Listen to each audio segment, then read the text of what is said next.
Xin kính chào quý vị.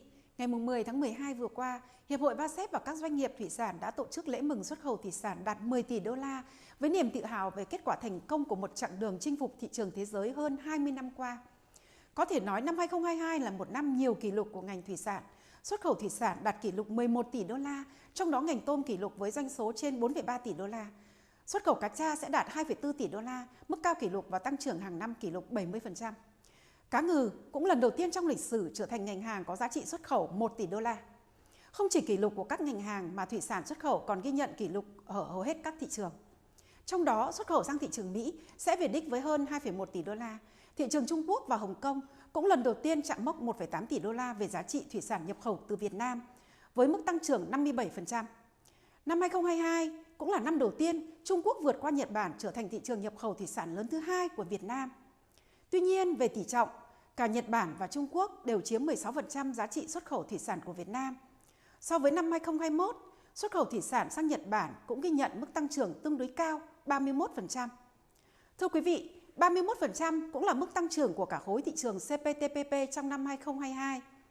Ước tính xuất khẩu thủy sản sang khối thị trường này đạt gần 2,9 tỷ đô la trong năm nay, chiếm hơn 26% tỷ trọng xuất khẩu thủy sản của Việt Nam. Lợi thế về thuế quan tại các nước trong khối này đã được các doanh nghiệp Việt Nam tận dụng hiệu quả khi mà lạm phát làm giảm sức tiêu thụ và làm tăng áp lực cạnh tranh trên nhiều thị trường. Các nước ASEAN cũng là điểm đến tiềm năng và thuận lợi cho các doanh nghiệp thủy sản trong năm nay với mức tăng trưởng 27%, dự kiến mang về doanh số 767 triệu đô la, chiếm 7% xuất khẩu thủy sản của cả nước. Lợi thế về vị trí địa lý và sự ổn định kinh tế của khu vực này là động lực để các doanh nghiệp đẩy mạnh xuất khẩu trong năm nay. Xuất khẩu sang EU và Hàn Quốc tính đến hết tháng 11 đều ghi nhận tăng trưởng cao 26% và 22%. Dự kiến hết năm nay, hai thị trường này sẽ mang về lần lượt 1,3 tỷ đô la và trên 950 triệu đô la, đều là những kết quả cao kỷ lục.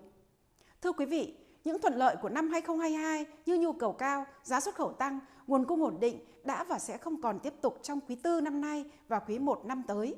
Lạm phát đã ngấm sâu vào nền kinh tế các nước, khiến nhu cầu và đơn hàng giảm mạnh. Do vậy, dự báo xuất khẩu quý 1 năm 2023 sẽ sụt giảm đáng kể so với quý 4 và so cùng kỳ. Tuy nhiên, ngành thủy sản vẫn có những hy vọng và lạc quan và tín hiệu tốt từ một số thị trường có nền kinh tế ổn định hơn, ít bị ảnh hưởng hơn bởi lạm phát như ASEAN, như Trung Đông và khối các nước CPTPP.